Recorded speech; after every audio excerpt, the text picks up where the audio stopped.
El tráfico de esclavos provenientes de África subsahariana inició en 1444, cuando los portugueses atacaron, secuestraron, encadenaron y vendieron a los africanos que encontraron en su búsqueda de oro por las costas de África Occidental. A partir de esa fecha, entre 9 y 14 millones de africanos llegaron a América, sin contar a los que murieron en el camino. Probablemente nunca sabremos cuál fue el número total de gente sacada del continente y del número que finalmente terminó llegando a América.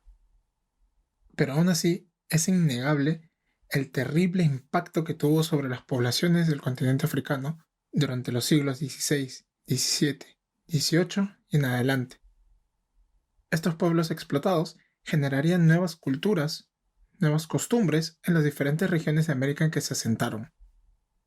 Y he allí su importancia para conocer mucho mejor a las sociedades contemporáneas.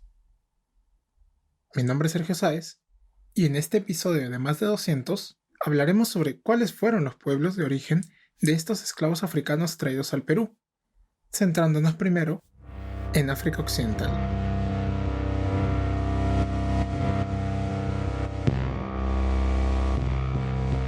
Desconocemos mucho sobre nuestro pasado. Desconocemos cosas como la existencia de templos a lo largo de nuestro territorio desde hace más de 4500 años. Desconocemos que el quechua no es una única lengua. Desconocemos que Túpac Amaru no fue el primer cacique en rebelarse. Desconocemos que el abandono nos ha hecho perder muchísima de nuestra historia. Únete a nosotros en la aventura de evitar que el olvido nos robe el pasado y compartamos la aventura de redescubrirlo.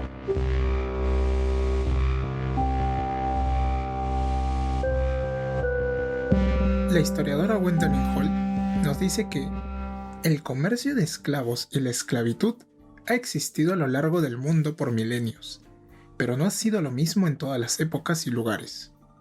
La esclavitud es una categoría histórica y no sociológica. El comercio transatlántico de esclavos fue particularmente devastador. Fue seguramente el ejemplo más cruel y prolongado de la brutalidad humana y la explotación en la historia. Fue una actividad marítima intrusiva, móvil, llevada a cabo por poderes insulares ajenos a cualquier tipo de represalias. Por más de 400 años, involucró la hemorragia de los grupos etarios más productivos y potencialmente productivos en las regiones africanas que fueron profundamente afectadas por ello. En resumen, para poder mantener a flote sus empresas coloniales, las potencias europeas dejaron todo el costo financiero, la destrucción, la desorganización social, la desmoralización y la pérdida de población en manos del continente africano. Incitaron guerras y todo tipo de conflicto interétnico. Transformaron la violencia con la introducción de armas y convirtieron a varias sociedades relativamente igualitarias en sociedades jerarquizadas con niveles de opresión anteriormente desconocidos. Durante los primeros años, las personas capturadas eran usualmente hombres y mujeres libres y no esclavos dentro del contexto africano. La alta demanda europea llevó a la transformación profunda de la, entre comillas, esclavitud africana, que pasaría a reproducir la institución europea en donde los esclavos eran considerados como objetos. En algunas regiones como Senegambia, conocido también como el Alto Guinea, que actualmente comprende los territorios de Senegal, Gambia, Guinea, Guinea-Bissau y Sierra Leona en África Occidental, sí existía la esclavitud con anterioridad, pero esta variaba, no es el mismo concepto que tenemos nosotros de esclavitud colonial. En regiones con una larga historia de estados e imperios, regiones altamente jerarquizadas, como lo fueron el estado Wolof, el estado Takrur de los Fulani o el reino Mandinga de Kabú, la esclavitud era común. En estas sociedades se apartaba al esclavo de su grupo de parentesco y era segregado socialmente, pero su familia terminaba siendo incorporada al pueblo conquistador. Otros estados también incluían la pérdida del grupo de parentesco, pero no había una segregación tan marcada, como era en el caso de los pequeños reinos de los Biafada, de los Bainuk, de los Manyak, entre otros pueblos de África Occidental. Y en el caso de sociedades no centralizadas, como los Diola, los Nalu o los Baga, la esclavitud era muy marginal. Los capturados en las guerras eran tomados como prisioneros a cambio de rescate, o eran vendidos a los mercaderes. La sociedad como tal no los solía mantener como esclavos. Por otro lado, para los Yoruba de la región conocida como Baja Guinea, que se extiende entre los actuales países de Liberia, Costa de Marfil, Ghana, Togo, Benín y Nigeria, no existía la esclavitud como tal. Las diversas formas de esclavitud y actitud hacia la esclavitud estaba también relacionada con la gran diversidad étnica y lingüística de África. De las varias familias lingüísticas presentes en el continente, las lenguas Níger-Congo son las que más lenguas incluyen y las lenguas habladas por la mayor parte de los africanos esclavizados. En esta familia Níger-Congo tenemos la rama de las lenguas atlánticas como el Wolof de Senegal, las lenguas Mandé y la gran familia de las lenguas bantúes, habladas en la mayor parte de África Central y Sur. Ahora, sumémosle a estas lenguas los grupos étnicos que no necesariamente coinciden con cada lengua, sobre todo porque a lo largo de la historia africana ha existido mucho movimiento poblacional, principalmente por las guerras y los movimientos comerciales. Es por ello que ubicar la identidad de los africanos esclavizados es complicado, y se tiene que recurrir a los registros europeos que tenían diferentes criterios para clasificar a la gente. Los documentos solían registrar el puerto en donde eran vendidos y a veces la tierra de origen. Sin embargo, también existen casos en donde los africanos mantenían su identidad relacionada con alguna entidad política pequeña, con estados o incluso con imperios, sea porque eran parte de ellos o porque fueron conquistados por estos. En palabras del historiador James Lockhart, las ventas de los esclavos negros en la década de 1530 difícilmente contenían referencias sobre el lugar de nacimiento u origen étnico, pero temprano en la década de 1540, compradores y vendedores comenzaron a prestar una atención irregular al origen étnico-geográfico de los esclavos, que ellos consideraban como tierra o nación de origen, un término vago y general con varios significados. Desde finales de 1540 en adelante, referencias al origen eran parte regular de la descripción de los esclavos negros, omitidas solo por negligencia o falta de información. Con el pasar de los años, estas identidades fueron perdiendo significado, o, por el contrario, se fortalecieron en contextos en donde otros esclavos reconocían estas identidades. Los esclavos podían adoptar la identidad de sus compañeros al compartir lengua y costumbres, o por el prestigio que esa etnia tenía en su tierra de origen. Este es el caso de Ana de la Calle, de la ciudad de Trujillo, quien en 1719 declaró ser de casta Lukumi, un término para las poblaciones Yoruba. Pasaremos entonces a ver cuáles eran estos grupos étnicos, o en algunos casos, cuáles eran las lenguas que hablaban los esclavos que llegaron al Perú durante los primeros años del tráfico negrero transatlántico. En este episodio solamente cubriremos la región de Senegambia o Alto Guinea, debido a que esta fue la región que aportó más esclavos al Perú durante el siglo XVI, y porque las características de su tráfico y de los pueblos de esta zona son diferentes a las de Baja Guinea o las zonas de habla bantú como el Congo y Angola. Senegambia se encuentra entre los ríos Senegal y Sierra Leona. A lo largo de su historia, esta región de África Occidental desarrolló diferentes estados y unidades políticas menores que combatieron entre sí y generaron el desplazamiento de sus poblaciones, junto con la asimilación de estos a nuevos grupos étnicos. Haciendo un resumen apresurado de su historia medieval, a partir del siglo VII, el dominio del Imperio Ouagadou, conocido como Imperio de Ghana, del grupo de los Soninke, fue el más importante, hasta que el reino Mandé de Malí se impuso a partir del siglo XIII. Este imperio se convirtió en uno de los productores de oro más importantes de la Edad Media y difundió su cultura en toda la región, convirtiendo al mandinga en la lengua franca de África Occidental. Posteriormente, el imperio Malí entró en decadencia, se formó el nuevo imperio Songhai de los Songhai, pero también varios otros estados menores en la costa de África Occidental y estados Mandinga tierra adentro. Nos encontramos pues ante un escenario bastante complejo, no una tierra de salvajes como luego serían estereotipados por los europeos que esclavizaban a las poblaciones originarias de África, sino que vivían en estados, vivían en reinos de todo tipo, con diferentes jerarquías entre sí. Los europeos entraron en contacto con estos gobernantes y de parte de ellos adquirían los esclavos que luego eran traficados primero a la península ibérica y más adelante a el continente americano. Los primeros esclavos de Senegambia que llegaron a la península fueron cristianizados, pasando a ser conocidos como ladinos. La mayor parte de estos ladinos fueron inicialmente Wolof, del Valle de Senegal.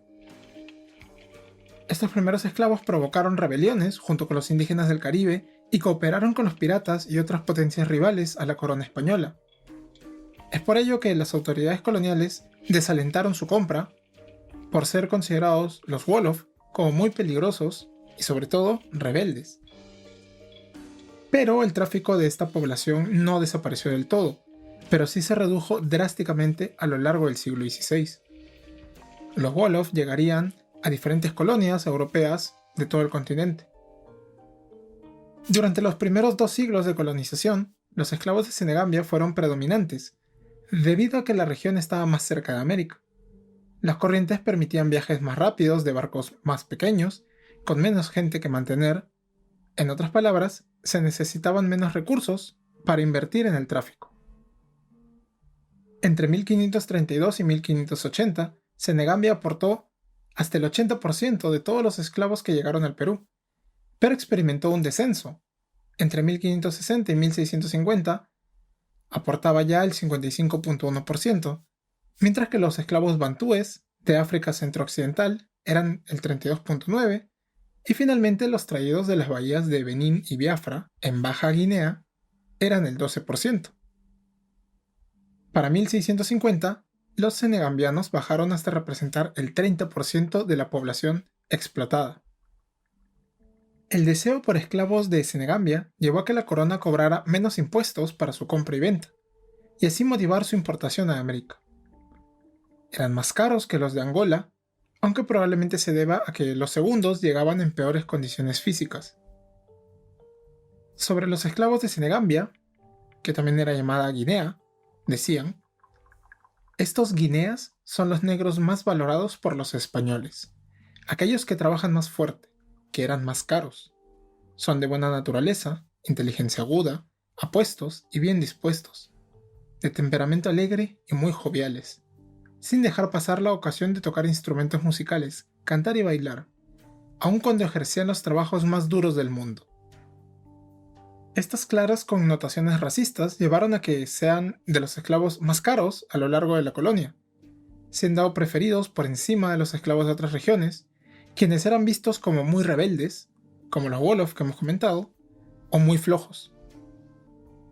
El interés comercial llevó a que considerasen a todos los esclavos de Guinea de manera conjunta, a pesar que reconocían la diversidad de la región.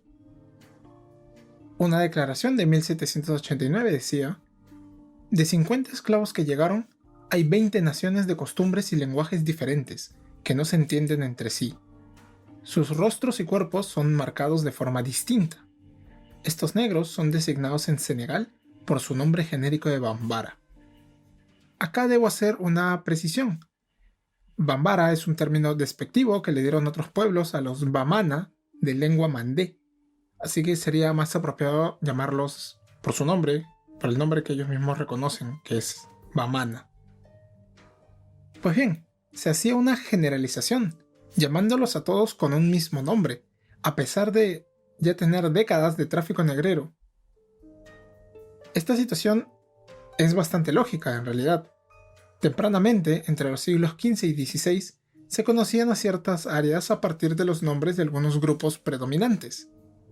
Llamaban Wolof a toda la parte norte de la Alto Guinea, Mandenga a la Guinea Central y Sape al sur. Esto no quiere decir que sean necesariamente estos los pueblos esclavizados.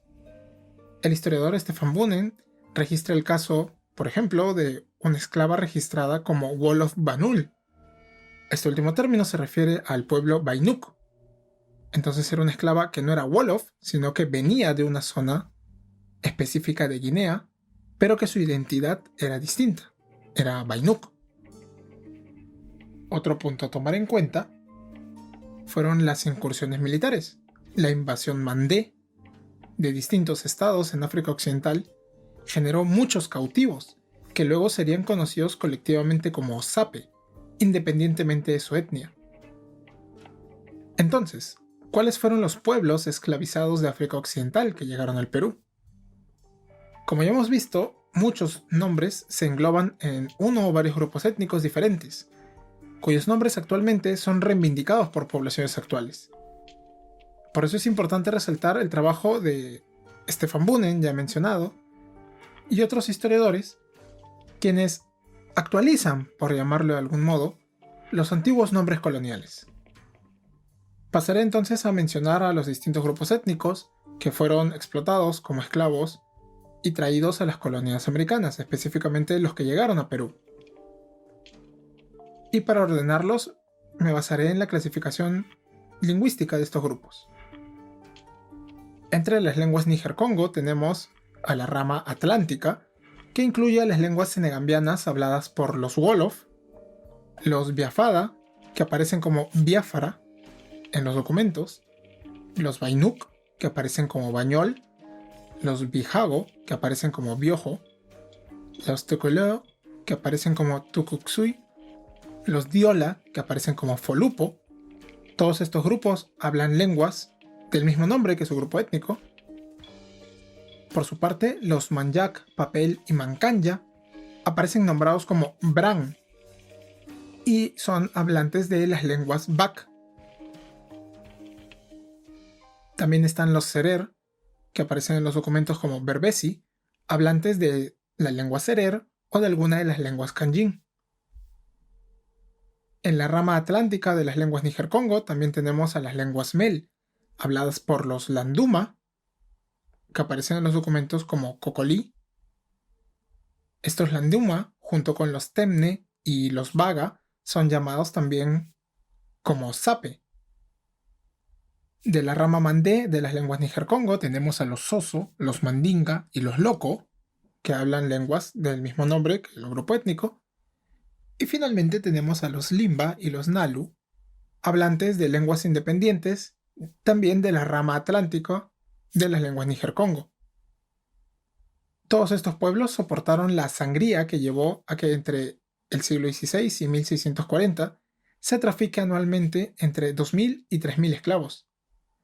Es más, la mayor parte venía de regiones muy pequeñas.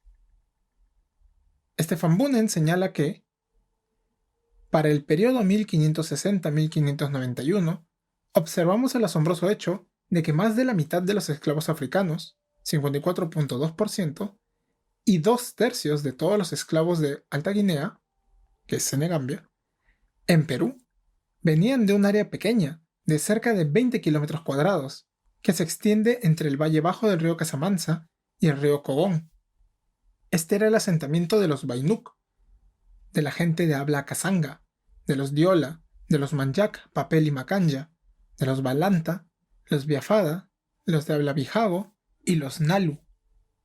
Cubre la mitad occidental de Guinea-Bissau y una pequeña porción del sur de Senegal. Y en esta pequeña área, pocos grupos proveyeron asombrosos números. 21.3% de todos los esclavos africanos eran Manyak, Papel y Macanya, y 21.4% eran Biafada. Todas estas eran poblaciones con una densidad tan grande que pudieron soportar el impacto del tráfico negrero de una, entre comillas, mejor manera que otras regiones. Sin embargo, durante el siglo XVII fueron desplazados por el tráfico de esclavos bantúes, conocidos como Congos y Angolas. Estos fueron el segundo flujo de esclavos que llegaron a transformar la cultura y sociedad peruana.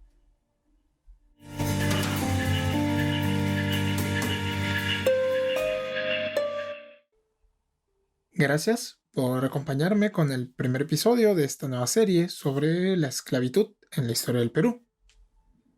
Desde que empecé el podcast tenía planeado tocar el tema e incluir alguna mención sobre los grupos étnicos, debido a lo invisibilizado que está el origen de los afroperuanos y de la variabilidad cultural afro en la memoria colectiva.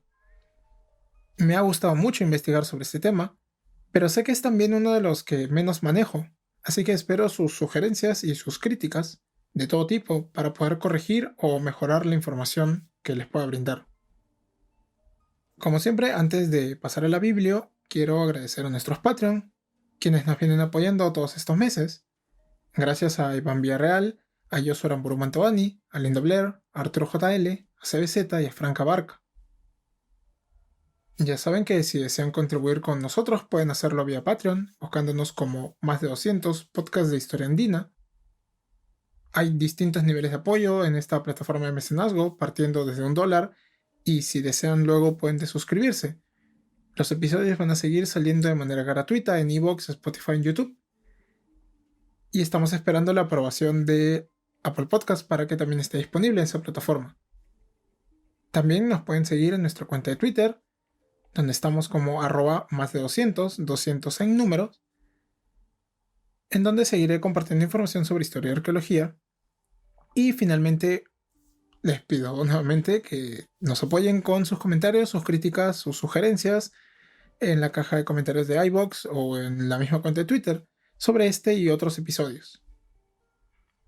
Las fuentes que he utilizado son todas de habla inglesa, porque tiene que ver más con la historia universal del tráfico transatlántico, del tráfico negrero, y no tanto específicamente sobre la historia del Perú. Todos estos trabajos los he podido encontrar en la web, así que el acceso es relativamente sencillo. Primero, para tener una visión general del tráfico negrero transatlántico, pueden revisar el libro de Gwendolyn Hall, Slavery and African Ethnicities in the Americas, Restoring the Links.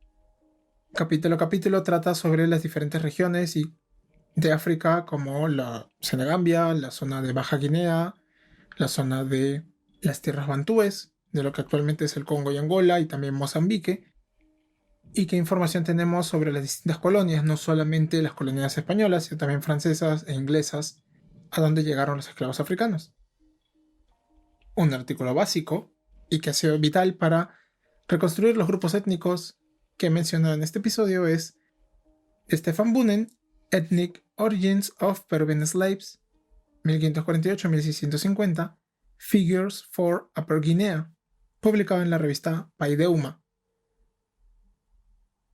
Y complementando la información, el artículo de Jean-Pierre Tardieu, Origins of the Slaves in the Lima Region in Peru, 16th and 17th Centuries, que lo encuentran en el libro From Chains to Bonds, The Slave Trade Revisited, editado por Dudu Diené. Estos artículos registran los diferentes grupos étnicos de los pueblos que fueron esclavizados y que llegaron al Perú, y es una información riquísima. Y finalmente, como un bonus, el artículo de Rachel O'Toole, To Be Free en Lucumí, Ana de la Calle en Making African Diaspora Identities in Colonial Perú, que aparece en el libro Africans to Spanish America, Expanding the Diaspora. Este es un estudio dedicado a Ana de la Calle, una ex esclava ahora libre que en su testamento se identifica no solo como morena, sino también como Lucumí, que es curioso porque Lucumí como tal es una identidad de los yorubas que pegaba mucho más fuerte en el Caribe, pero parece que también tuvo un cierto nivel de prestigio entre las colonias de esclavos africanos en el Perú, en este caso de Trujillo. Pues bien, eso sería todo. En un siguiente episodio hablaré sobre los otros grupos étnicos de esclavos que llegaron al Perú, en este caso de toda la zona de Baja Guinea, que es el territorio entre los actuales países de Liberia y Camerún, y sobre todo de los más conocidos quizás, esclavos congos y angolas de África centro-occidental. Eso sería todo. Nuevamente, muchas gracias por escucharme. Nos vemos.